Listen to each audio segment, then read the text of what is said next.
এক ইহুদি হযরত ওমর রাদিয়াল্লাহু তাআলা আনহুকে বলেছিলেন যে ওমর, তোমাদের উপরে এমন একটি আয়াত নাজিল হয়েছে, ওই আয়াতটা যদি আমাদের উপরে নাজিল হইতো তাহলে আমরা সেদিন ঈদ করতাম। বুখারী মুসলিমের হাদিস। কথা শুনতেছেন আপনারা? এমন একটা আয়াত তোমাদের উপরে নাজিল হয়েছে, সেই আয়াতটা যদি আমরা ইহুদিদের উপরে নাজিল হইতো আমরা তাহলে কি করতাম? ওই আয়াত উপলক্ষে আমরা ঈদ মানাতাম, ঈদের খুশি মানাতাম। ওমর রাদিয়াল্লাহু তাআলা আনহু বলেন যে আমার বিলক্ষণ মনে আছে সেই আয়াতটা কোথায় নাজিল হয়েছিল এবং নবী করিম সাল্লাল্লাহু আলাইহি ওয়াসাল্লাম তখন কি করতেছিলেন, কোথায় অবস্থান করছিলেন এবং মাসের কত তারিখ ছিল, কোন মাসের কত তারিখ ছিল, আমার সব মনে আছে। তো তোমরা ঈদ যে পালন করতে, সেই ঈদ আমরা পালন করি। আমরা দুইটা ঈদ করি। হযরত ওমর রাদিয়াল্লাহু তাআলা বলেন আমরা দুইটা ঈদ করি। একটা ঈদ তো করি এই জন্য যে কোরআন যেদিন নাজিল হলো সেটা ছিল রমজান মাসে। দিনে নাজিল হলো না রাত্রে? শুরু হলো কখন? রাত্রে। শুরু হলো রাত্রে। ওই রাতটাকে বলা হয়েছে কি? খায়রুম মিন আলফি শাহর, হাজার মাসের চাইতে শ্রেয় রাত হচ্ছে ওই রাতটা। আমরা যে শবে বরাত উদযাপন করি, প্রিয় ভাই, সব একটু মাথা ঠান্ডা ঠান্ডা করে বুঝে শুনি তারপর করা উচিত। ঠিক কিনা বলেন ভাই?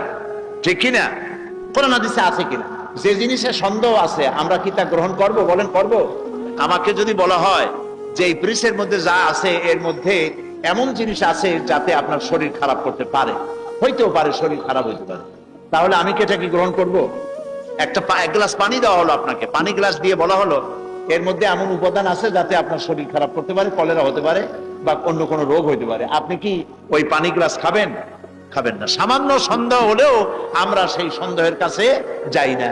তো যেখানে ওলামায়ে কেরামদের 90% ওলামাদের মত হচ্ছে শবে বরাত সম্পর্কে যে এর ওই হাইসিয়ত নাই যে হাইসিয়তে এটাকে অবজার্ভ করা হয়। এটাকে বলা হয় সৌভাগ্য রজনী, ভাগ্য বন্টনের রজনী, রুজি বন্টনের রজনী ইত্যাদি বলা হয়। এগুলি কোরআন হাদিস থেকে যে সব আয়াত এবং হাদিস বলা হয়, এ সবগুলি লাইলাতুল কদরের ব্যাপারে জোর করে ঠেসে ঠেসে বরাতের ব্যাপারে ঢুকানো হয়। কথা বুঝতে পেরেছেন প্রিয় ভাই সব? তো লাইলাতুল কদর হচ্ছে হাজার বছরের চাইতে, হাজার মাসের চাইতে কি উত্তম। এটা নাজিল হলো কোরআনে কারীম নাজিল শুরু হলো রমজান মাসের 26 তারিখে শেষ দিকে। এই কোরআন নাজিল যে শুরু হলো সেই জন্য আমরা একটা ঈদ করি। ওই ঈদের নাম হলো ঈদ উল ফিতর। ওই ঈদের নাম কি? কোরআন নাজিলের খুশি। ওই যে আল্লাহ তাআলা বলেছেন কুল বিফাদলিল্লাহি ওয়া বিরহমাতিহি ফাবিযালিকা ফালিয়াফরাহু, কোরআনের মতো কিতাব পাইছো আনন্দ করো। সেই আনন্দ করছি ঈদ উল ফিতরে এসে। সুবহানাল্লাহ। ওমর রাদিয়াল্লাহু তাআলা আনহু বললেন যে ইহুদি শোনো, ওই আয়াত যে তোমাদের উপরে নাজিল হইলে তোমরা ঈদ করতা, আমরাও করি। ওইটা নাজিল হয়েছে কবে জানো? নাজিল হয়েছে জিলহজ মাসের 9 তারিখ। আমরা তখন ছিলাম কোথায়? আরাফাতে। কোথায় ছিলাম? আরাফাতে ছিলাম। নবী করিম সাল্লাল্লাহু আলাইহি ওয়াসাল্লাম তখন মসজিদে নববীতে খুতবা দিতেছিলেন। খুতবা দেওয়া শেষ, আয়াতে কারিমা নাজিল হয়ে গেল।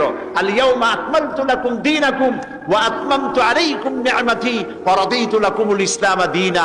আজ থেকে আমি এই ইসলামকে কমপ্লিট করে দিলাম, পূর্ণ করে দিলাম এবং আমি আমার নিয়ামতকে কমপ্লিট করলাম। এই দ্বীনের প্রতি আমি রাজি এবং খুশি হয়ে গেলাম। এই যে আল্লাহ তাআলা দ্বীনকে কমপ্লিট করলেন, 9 তারিখে কমপ্লিট করলেন, 10 তারিখে আমরা ঈদুল আযহা করলাম, কোরবানি দিয়া খুশি মানাইলাম। সুবহানাল্লাহ। তো কোরআনের শুরুতেও আমরা ঈদ করি, কোরআনের শেষ হয়েছে যেখানে সেখানেও আমরা ঈদ করি। সুবহানাল্লাহ বিহামদিহি। আল্লাহ তাআলা বলেন যে নবী হচ্ছেন শেষ নবী, কিতাব হচ্ছে শেষ কিতাব। আল্লাহর নবীর পরে মুহাম্মদ সাল্লাল্লাহু আলাইহি ওয়াসাল্লামের পরে আর কোন নবী আসবে না, কোরআনের পরে আর কোন কিতাব আসবে না। সেই জন্য আল্লাহ তাআলা হেফাজতের দায়িত্ব নিয়েছেন।